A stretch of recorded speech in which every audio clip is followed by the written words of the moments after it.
I tried to fix my lawnmower. I'm really, really bad at DIY. That has nothing to do with what we're talking about today. Anyway, hey, it's August. What is it, the 18th today? 19th? I don't know, but you're gonna be watching this on Sunday. We are gonna be back together, hopefully in person, in September 6th. We're gonna be back at church. Be watching the website and social media and stuff like that to find out the information on all the safety guidelines and stuff we're gonna have to do so we can get back to church. But when that happens, youth comes back. Can't wait. Enjoy the video today, guys.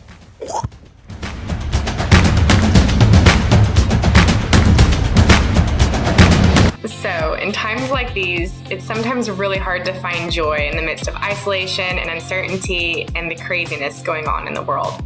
And it's especially important when we're in the unknown to grasp onto God and to try to find joy in the little things in our everyday lives. Sometimes we find joy by calling a close friend or a family member maybe we haven't spoken to in a while.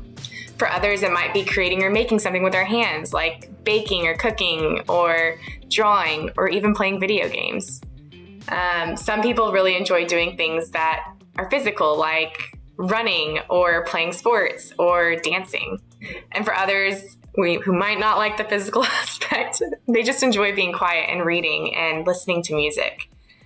We seek out different ways to become filled with joy by doing some of these things. It makes us feel happier and healthier.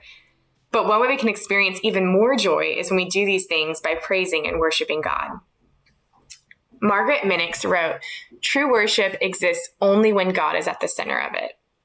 For us, that's really good news because number one, there's so many different ways of worship. And number two, there's not really a wrong way of worshiping God as long as he's put first and he's the priority and he's at the center of it. When we look in the Bible, there's actually many instances of people worshiping God in order to feel joy. And one of my favorite books where you can see that being done is within the Psalms. There are so many Psalms that call out joy and praise and worship and praising God. Just look in Psalm 95, there's calling us to kneel before God. So kneeling before him in prayer or in our own way of worshiping. In Psalm 147, we're called to sing praises to God and how even if maybe we're not the best singer, God thinks it's really beautiful. In Psalm 47, we're called to clap at God and shout, which sounds kind of weird that we would clap and shout at God. But if you think about it, when you go and see a show, you clap at the end of it and you're happy. And that's a way of saying like praising and thanking somebody. So we can do that. In Psalm 100, again, we're called to shout and to serve the Lord, and serving is another way of worshiping. And then in Psalm 149, it even tells us to let us praise his name with dance and how dancing can be a way of praising God. And I really love that there's so many different instances in the Bible of ways of worshiping, because if you think about it, God designed us so differently and so intricately from one another. No two of us are the same on this earth. And when he designed us and created us, he's even thought about that when it comes to ways of worshiping him in different ways. And I just think that's really cool, that there's not one right way or one wrong way to worship the Lord. And when you think about it, worship can refresh and restore our spirits. You know, do you ever just say a prayer and feel immediately better afterwards? Or you might kind of feel the same way after listening to a song you love. Worship is to joy like prayer is to peace. When we take the time to worship God with praise, it brings both God and us joy. It's a win-win, literally. We get joy and God gets praise. Everybody's happy. And one of my personal favorite ways of worshiping the Lord is through singing. And one of my favorite songs is Joy to the World. And I learned the other day when I was looking up ways and reading history on joy and worship that actually Joy to the World was not written as a Christmas song, contrary to us singing it every year at Christmas. Isaac Watts actually wrote it back in 1719 as a poem based on Psalm 98, entitled "Make a Joyful Noise to the Lord." So I wanted to read that psalm with you here today. Psalm 98. Sing to the Lord a new song, for he has done marvelous things. His right hand and his holy arm have worked salvation for him. The Lord has made his salvation known and revealed his righteousness to the nations. He has remembered his love and his faithfulness to the house of Israel. All the ends of the earth have seen the salvation of our God. Shout for joy to the Lord, all the earth. Burst into jubilant song with music. Make music to the Lord with the harp and the sound of singing, with trumpets and the blast of the ram's horn. Shout for joy because the Lord, the King. Let the sea resound and everything in it, the world and all who live in it. Let the rivers clap their hands. Let the mountains sing together for joy. Let them sing before the Lord, for he comes to judge the earth. He will judge the world in righteousness and the peoples with equity.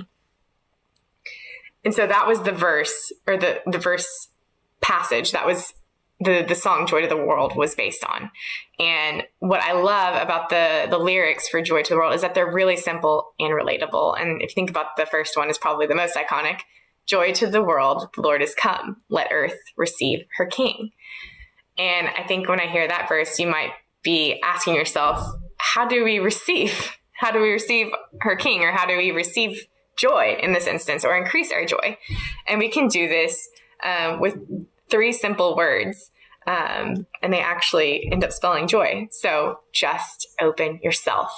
Joy. Only when we really, truly open ourselves and make ourselves vulnerable, that's when we really worship God. And it is literally that simple. And when we open ourselves up to God and we enjoy worshiping, that's when we can maximize our joy. Both God and us are in a state of joy. And it's just really important, that vulnerability and being open, coming to the Lord, not worrying about anything, not being worried about what's going on in your life and what homework you might have assignment due, or what's going to happen. Is school even happening? Nobody knows. Some people don't have jobs right now and they don't know if they're going back to work. But if we just come to him, and if we just open ourselves up to him in joy and in worship, then that just brings us so much peace and closeness to God. And that really increases our relationship with him, which I absolutely love. And that deepens our relationship and strengthens our relationship with the Lord. So when we come to the Lord with worship, we can receive joy. So yeah, that's just a few words I had today that God wanted me to share and had put on my heart about joy and worship. And I really hope that you're able to take something away or learn something new that maybe you didn't think about in a specific way, or think about, oh yeah, I could be glorifying God by playing video games. If you think about it, we just had Jonathan and Daniel, they raised over 1,000 pounds by playing video games for 24 hours straight. You can come up with unique ways of worshiping and praising God. So it's totally up to you to find a way that works best for you and that can maximize your own joy by receiving from the Lord.